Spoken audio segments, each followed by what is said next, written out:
coming in. Or full red, full red. Oh my god. Okay. Okay.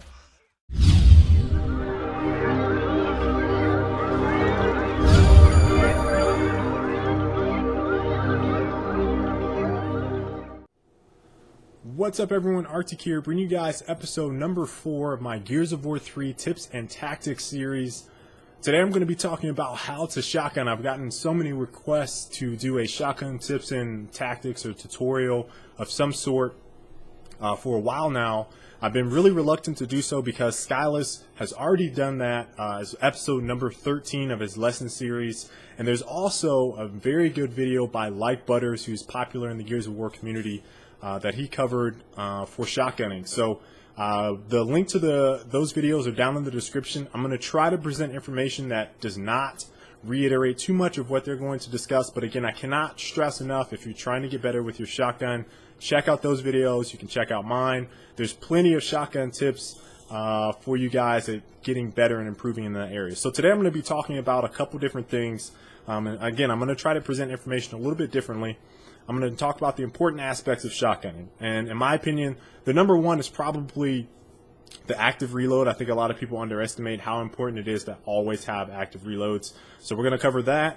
We're going to talk about sensitivity settings, which is really important. Mainly your look and target. Zoom doesn't affect the shotgun, so your look is going to control your hip fire and general movement, and your target is going to control your pop shots and hard aiming. Then we're going to talk about movement. Obviously strafing and wall bouncing, and then we're going to break down some other things that don't really get to discuss too much, is where to aim on your screen with the shotgun and anticipating players' movement. So let's get right into it, guys. So with this clip, guys, what you're going to see is a little bit of everything. We're going to see active reloading, some movement with strafing, and a lot of anticipation on where players are going to be. So we'll open it up with some strafing. I have a guy behind me.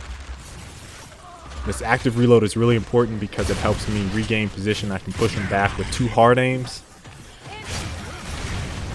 Rolls at me, I get that one shot. And then I want to reset myself so I can get right hand advantage. So let's take a look at this in slow-mo.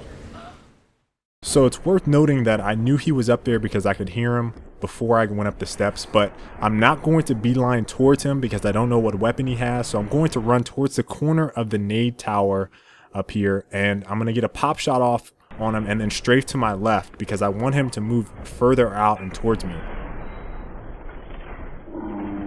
Now he kind of clipped me there, but the shot that I actually saw was the shot behind me. And so my strafe actually made that guy miss, and then I needed to reset myself, so I ran away. I can't stress enough the importance of getting active reloads in Gears of War. I'm at a disadvantage here, 1 because of positioning, and 2 because I'm right by their spawn. So I'm going to hard aim these shots, and I can see that I'm missing a little bit, so I'm not 100% sure of how much damage I'm doing to him. So there's a key indicator here where I know he's hurt. He throws that nade, so I figured that was a desperation move because he knew I was charging. So I do a pre-shot there just in case he strays back out, and I roll outwards and he follows me right into my shot. So it was an easy kill there.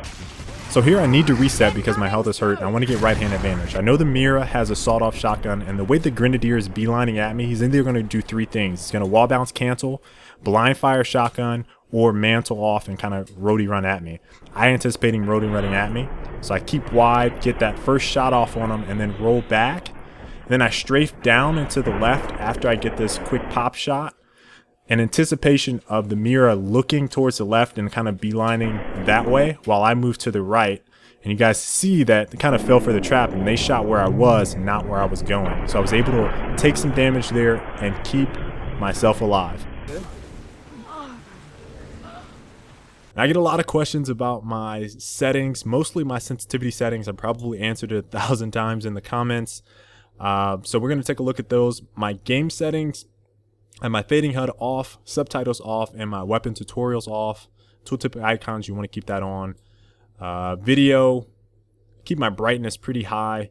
Most players that I know, competitive players and pro players, keep their video brightness really high. Now, in terms of my controller settings, I'm not going to go in depth on this because I have 2 videos explaining my sensitivity settings. And I have one on the alternate control scheme, but I do play with omnidirectional evade on. My look sensitivity is 25, target sensitivity is 17, and my zoom sensitivity is 13. I play with vibration off.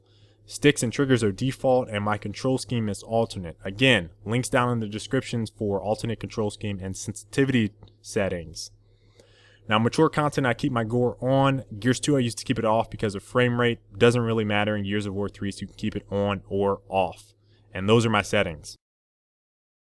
When aiming, it's important to understand that the pellets from the gun shoot from the tip of the barrel, not the center of the screen.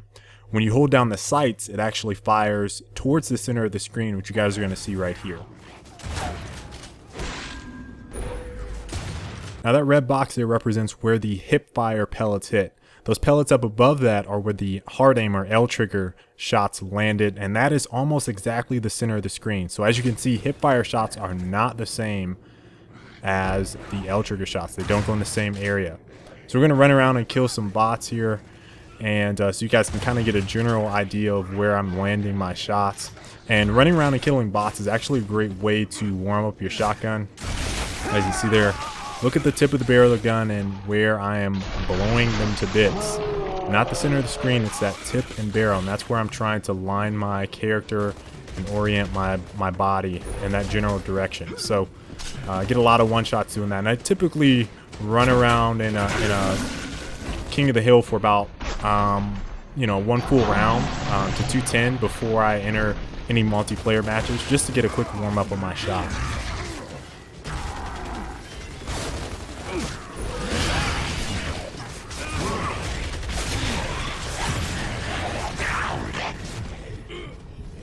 So this last clip here is just my two styles of strafing. I do a quick strafe and a drift strafe. Now the quick strafe is just basically a quick left and right movement of my left thumbstick on my left thumb.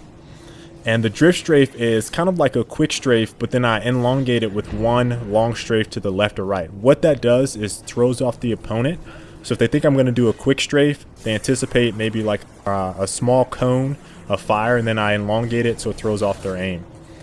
I didn't want to include wall bouncing or anything like that because I'm going to do a separate video on movement and wall bouncing, but I wanted to get the basic essentials out to become better at shotgunning. I feel like the strafe is very, very important to becoming a better shotgun player, so I wanted to just include my basic tips on what I do.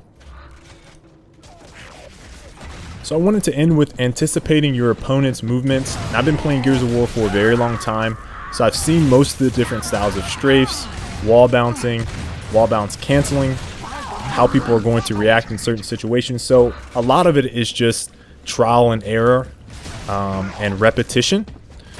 But once you learn the general areas of a map and you kind of run around a map and know what you can grab in terms of wall bouncing and strafing and where people are going to take cover, it becomes a lot easier to predict players' movements. So when you're in a game, really hone in on where people are wall bouncing, where they're strafing, what cover they're hiding behind, and that will help you anticipate players' movements a lot better, and it will ultimately improve your game and elevate your game to the next level. So I hope you guys enjoyed this tutorial. Again, the next one that I do will be on movement, wall bouncing, strafing, a little bit more in depth to kind of help you in that area. And until the next time, guys, I will catch you later. Peace.